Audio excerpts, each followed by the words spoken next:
I am gonna share this on my Facebook page. I am gonna share this on my Facebook page. I'm not gonna take too long because I have another meeting that is scheduled to happen in just a few minutes. So guys, karibuni sana. Karibuni sana. Yeah, I'm not gonna take too long because I have another. Oh, ciao. I cannot even post on my page. Let me see. Oh, ciao. Yeah, just a minute. I'm gonna have to do this. Ciao. Anybody there? Oh, 9 people there. Hi guys. Poleni sana. I I thought I was gonna share it on my page, but it's a little too late for that. It's a little too late for that. Hi guys. Hi everybody. Good to see everybody there. You are welcome to engage me on the comments there. Ingieni kwa comments and you are welcome to engage me there. Now, the title of my topic here is what if Jeff's murder happened in the USA? Because it's now determined that he was killed. Yeah, it is now determined that Jeff was killed. There's no debate about that. The forensics are out. Everything is out. Everything is out. It's on the DCI's page and it's spreading around. It's on every media channel that indeed this young man, this young boy was brutally murdered. And it's such a shame. It's very, very unfortunate that he died in that way. And I want to welcome you. I see all of you. I see about 10 people that are tuning in right now. Please, I'm asking you to share. Reure, wait a more. What if it happened in the USA? A lot of people have been asking me, what if this situation happened in the USA? What would happen? Number one, it would be announced in the news, like it would be all over the news that there's a young man who was murdered and a whole lot of that. Number two, the press conference that happened with DJ Fatso could not have happened here in the USA because he would have some legal representation like he does right now. He has a lawyer. I think he has one or two lawyers. So he would have legal representation. And if he cannot afford a lawyer, they have what you call pro bonos. Pro bonos are lawyers that are in training and are not paid, and they are provided by the government of the USA. Or there are others that are called public defenders.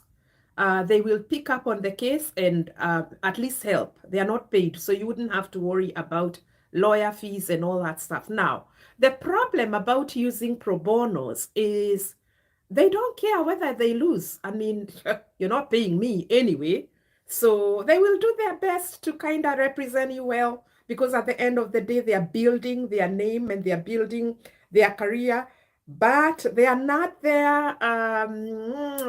Yeah, not like a paid lawyer who you're paying a lot of money to represent you. Those paid lawyers will fight hard to get you out of trouble. Now, that's the number one thing. So, when he did the press release, when DJ Fatso went live and talked about his side of the story, that could not have happened here. Yani hata mimi I was like, wait a minute.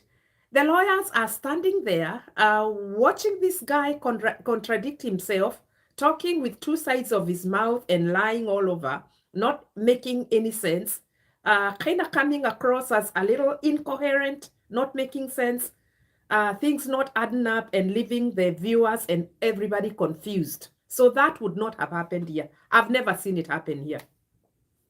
Number three, because of that contradiction, he would have gone through a lot of interrogation. Yani ile interrogation umsegefanyiwa and everybody else that was in that house, anybody that came into contact with Jeff on that day would have been sat down and interrogated by the FBI, by the police, by everybody that does that. the whatever, the police department, the FBI, he would have been interrogated. Yani, they interrogate these people for 8 hours, and they are not friendly. They will interrogate you and push and push and push and make sure that they are catching every lie in between. You cannot lie to these people. And they will ask you the details. They'll ask you the time. They will ask you the place. You know, where were you? What were you doing? Who are you with? Yani, they will ask you, they will grill you hard. Now, based on what I saw with DJ Fatso, I think he would have been interrogated and spoken the truth, because you do not want to go through interrogation in the USA, especially with the FBI. So, yeah. So if they notice that there is a glitch of his story, they would have put him in jail. Wangemweka kwa jela pamoja na kila mtu ambaye alikuwa pale. They would have picked this guy, put him in jail, and the investigation would be going on when he is in jail, because his story is not consistent with really the happenings of the day. And when he translated it in Kikuyu, it just didn't come across as what he was saying in English. And maybe I didn't understand. Maybe it's me who caught a few things here and there. Maybe it's just Wairimu Kimani. Okay? So he would have been in jail while the investigations are going on. This kind of noise that is happening on social media and people threatening to go out for demonstrations would not happen here in the U. Well, it does happen. Oh yeah, it does happen. It does happen. Yeah, when they're seeking for justice, it does happen. We've seen a lot of racially killed black folk that have been killed, and people going out in the streets. And yeah, it does happen. It happens. Sorry, I want to take that back and say that it does happen. But even if it's happening, things move very fast here. Things move very fast. Some people would have been put in custody while the investigations are going on. Okay? That, yani, ya Kenya imelast sana. It's taken a little longer than normal. I mean, there's a lot of tension. Like, why are these people still roaming the streets and all that stuff? Yeah. So yeah, so USA would have done their investigations, pick these guys up, put them behind bars, and till the investigations are going on. Again, depending on the case, it also depends on the case. It's not all the time that they do that. It depends on the case. Lakini hii high profile, I believe somebody would be in jail by now. Somebody would be in jail, okay? While waiting for the investigations to conclude. Then, if he's not guilty, they will say he's not guilty and set him free. And if he's guilty, then we would be waiting for a sentencing. Judge anasema, you know what? The jury has made a decision. They've come up with a decision. And here is a verdict. Unasomea mashtaka yako. And then they say, you know, we are jailing you 30 years to life. No possibility of parole.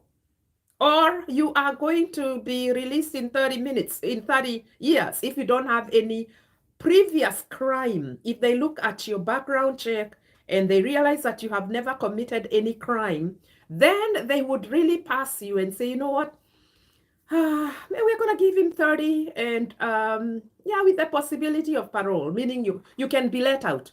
Ukimaliza kifungo yako, we unaweza maliza maneno yako na utoke. Tuehamwe. Now, there's another way of jailing people. There's another way. There's another way. And I gave this example. Kuna mtu aliniuliza, and I gave an example. Somebody tagged me when a certain lawyer in Kenya had asked, what if this happened in the USA? Now, there are some certain instances whereby somebody gets into this kind of a situation and they lock you up. How do they lock you up? They don't put you in jail. They have a gadget. Wanakuanga na gadget. They have a leg monitor. Inaitwa leg monitor.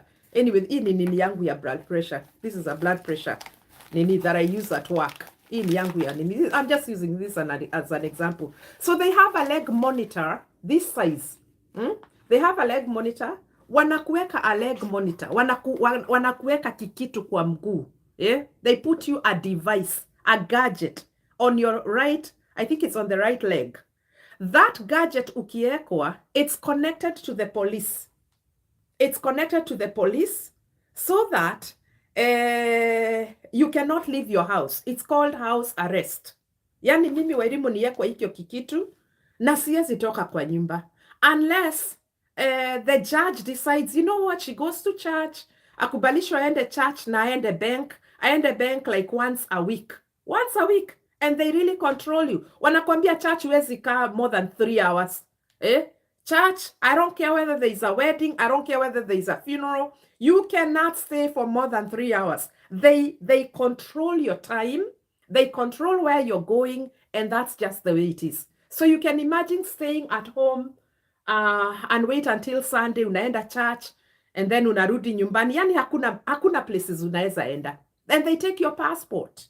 They consider you a flight risk. Flight risk meaning you can run away from the country. So they take away your travel documents. You cannot leave the country. You cannot.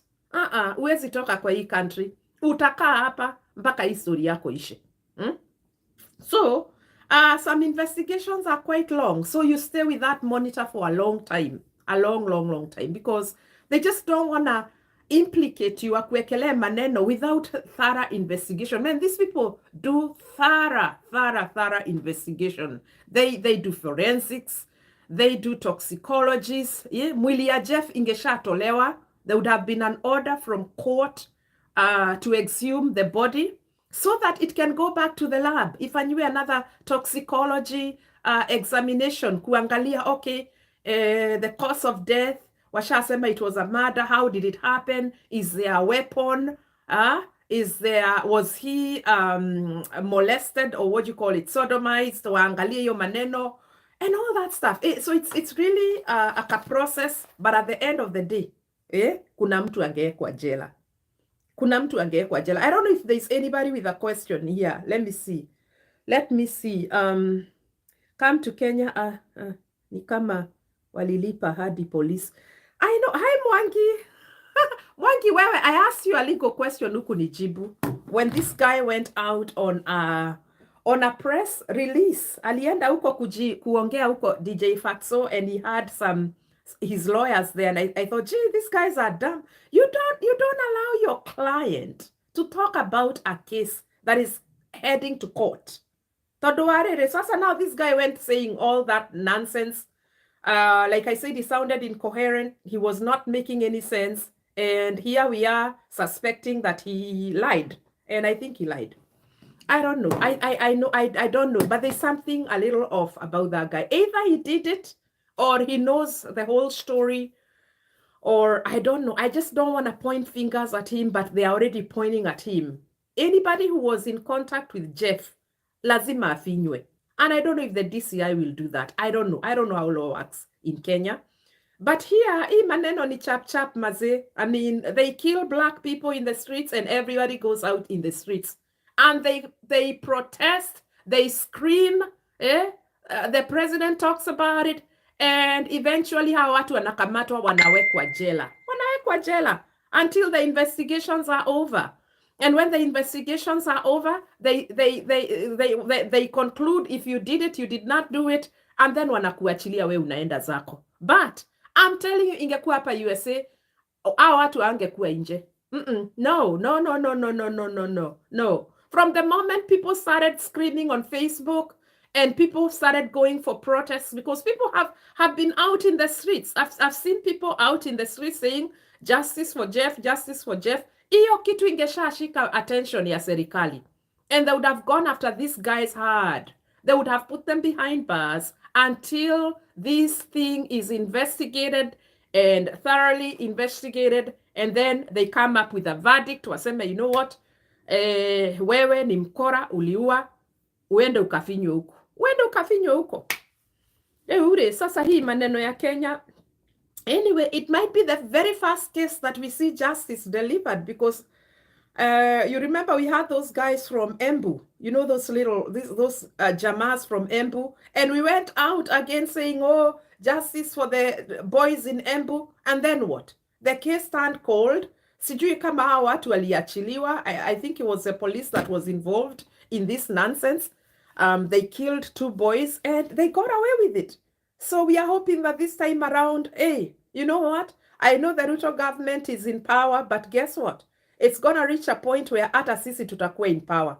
when it comes to matters of justice, tunaenda kwa street, tunasema enough is enough.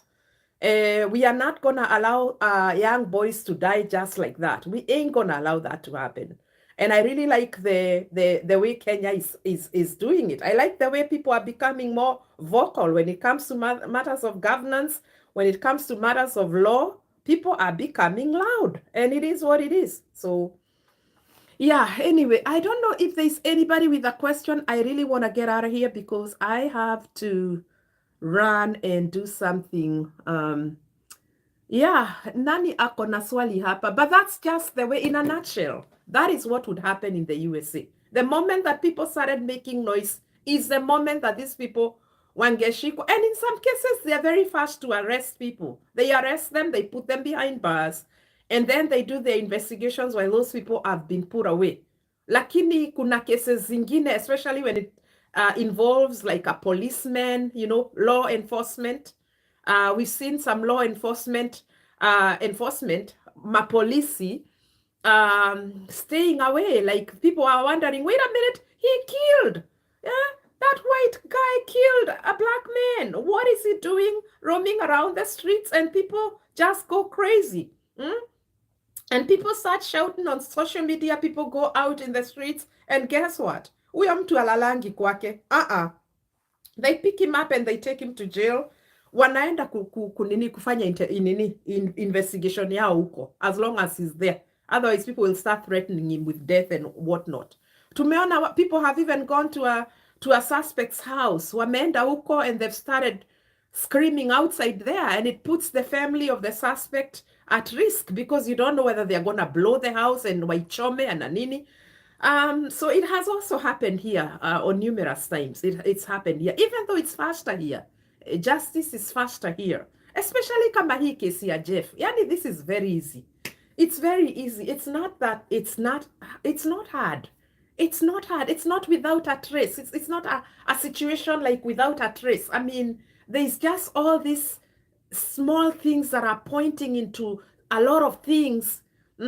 Yani kuna vitu mingi that are really pointing to a lot of things that can really crack this case open, tujadiliane hii maneno na tujue what exactly happened. So this wouldn't be a difficult case, lakini hatujui, tungoje tuone, because at the end of the day pesa ndio tena inaongea huko. We are hearing people wenye waliiba kuku and they have been jailed for 20 years, lakini mtu kama DJ Fatso, he's out there and he's roaming the streets. I hope it changes. The other day we saw Eric Omondi. He was going to kutoa mwanamke jela. I think he was Langata, jela ya Langata. And this woman had been fined because hakuwa amevaa mask wakati wa COVID. And she didn't have a fine to pay. They took her and put her in jail, and she'd been in jail for years. So there are so many innocent people with little misdemeanors, like small crimes, kuiba kuku, sijui litusi, sijui karaa huko, and you're put in jail. So if these jails were audited, I'm sure half of the people that are sitting in jail should not be in jail. Some mothers who are giving birth there, they should not be there. Maybe somebody was just a drunk. Alikuwa mlevi, akaenda akapayuka huko, ama akaenda choo katikati ya barabara, akachukuliwa, akaekwa jela. And then what? So we are having mothers in jail, sitting there, with no one to really advocate for them, to get the truth or bail them out. And then what? And then we have culprits who are involved in a murder and they are roaming the streets. It just doesn't make sense. But I'm hoping that this will be the first case. When we hear such cases, watu wanapiga nduru, you hashtag, you do whatever it is, until justice is served. Because we are having so many pending cases. Yani cases take so long na evidence in a point hivi. The evidence is pointing like this. Yani hawa watu, in fact, those two girls wakafinywa vizuri, because women, we don't lie, we get scared. Maybe wapelekwe Langata, kwanza wapelekwe in one of the worst cells, warushwe huko na mapanya. Uyu Mutanu, she was used to making, doing her makeup and all that stuff. They take away the luxury and the freedoms. They take away your freedom. They throw you in a room, kuna choo huko, Watu wamekunya huko na kuna mapanya, kuna baridi, wamrushe huku for 3 days. You think that mwanamke won't talk? Oh my God, I would talk. If it was me in her situation, I would call them out. I am not going to a room with panyas na makojo ya wanawake. I am not gonna do that. So if they can do that, and I'm giving them tips, DCI, skizeni elimu. I don't even know whether they'll... Chukweni hawa wasichana wawili. The truth may lie in these women. It may lie with these women. Because women, we are timid. Some of us. When we are put in situations. Pick up these 2 girls. Warushe huko ndani. Langata, wenye kumejaa mapanya na nini. Muwaweke huko 2 days. Oh my God. Ile maneno mtasikia. Mtajua hamjui. Mtajua hamjui. You don't even need to go to court. These women will talk. Yeah? Anyway. Lakini elimu sio DCI. Yeah. Same in Kenya, but Jeff's case was compromised by the police in Kasarani. And I think that's where the problem came from. The problem came from there. Money was poured. Mtu alipewa. Thank God for Mudhiora. Mudhiora guy was like, no way. Something happened. And here we are today. How many people have died and they didn't have Mudhioras? Yeah, how many people have died? How many young men have died? The gay guy, Chiloba guy who was killed, and he's gay. I don't like gay life and whatnot, but nobody deserves to die. This guy was put in a suitcase. Na hiyo story ikaenda hivyo. I don't even know whether the one who was put in jail kama hata sijui ilienda aje. I don't know what happens. These cases should be brought on social media and we need to follow them. We follow them. Kesi kiletwa huko, sijui mliua Chiloba mkamweka ina nini? Kama mlileta Facebook, imaliziwe Facebook. Tujue kama kuna mtu alienda jela. Same thing as Jeff. Let's know that, go with this thing the whole way. So that it's not there and then usikia ati nini. No, we want to hear that there is a sentencing that was done and the person that was involved with this murder was put behind bars. How long? 30 years, 40 years. I don't care. We want to hear that because this thing was brought to us. Kwa sisi public. We want to know. So that those people that are planning on doing that or doing such things, wajue, you know what, ni kubaya. You try to do that, try to sodomize somebody's child, and then kill them, utajua ujui. Wakina Wairimu wakiingilia na wako majuu, na wengine wakina Mudhiora na kina sijui nani. My friend, we will send you where you belong. Yeah. Anyway, let's see. And it's a fact. Kasarani police station were bribed, and the second case, the one in July 2022. I know, it's a shame. This time around, we have caught them. Pants down. Nobody's bribing anybody. Nobody's bribing anybody. DCI washaeka maneno huko. Mtoto wa wenyewe aliuliwa. Mtoto wa wenyewe aliuliwa. So, let's just sail with that. Otherwise, guys, I think I'm done with that. I don't know if there's anybody with a question. Please, guys, you are welcome to subscribe to my YouTube channel. Yeah, and leave me a comment there. Leave me a comment there. And yeah. Mkikuja hapa majuu ndio mtajua huku kuna wadho. Ile law iko hapa sio mchezo, my friend. Sio mchezo. And you don't just go to jail. You go to jail for a crime that has been investigated, that has been committed, and all evidence has been put on the table. Yeah, you don't just go. Nobody's sitting. Okay, very few cases that they've gotten it wrong, where people have been jailed vibaya. But most of the cases that are in jail, ni watu wenye they deserve to be there. Na sio ati kesi ati mtu alikula kuku ya wenyewe. No. Those are called misdemeanors, very small offenses. Lakini these high profile, big offenses, you are gonna go to jail. You're gonna go to jail, my friend. Yeah, you don't go killing people's kids there. Yeah. All right, guys. Thank you so much for tuning in. Gladys Naishoi, Rahab Maina, Susan Karanja, Mary James, yeah, and so many other people. Brandon Wakaraja, hi. How are you? Rahab Maina. Good to see you. Agnes Mwangi, Rehab Mwaura, George Kiarie is watching. Veronica Moiga, hi. Catherine Mugure, Magdalene Mashari, and all of you. Thank you so much for tuning in. I gotta get out of here. I am involved in this situation. Niko upande wa Jeff.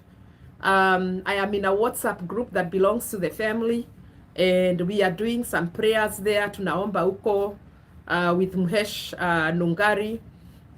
Yeah, so we are there. We are there. Bibi Asamido and a whole lot of other people are there. We are really, really standing with this family. We know that justice will be found. Justice will be found. It will be served. It will be served, guys. Yeah, let us chill and see what happens next. Hii tutapiga kelele mpaka tuone kuna mtu ameingishwa jela. Sawa sawa. All right, guys, thank you so much for tuning in. I am out of here. Ooh, ciao. All right, guys, thank you so much. Yes.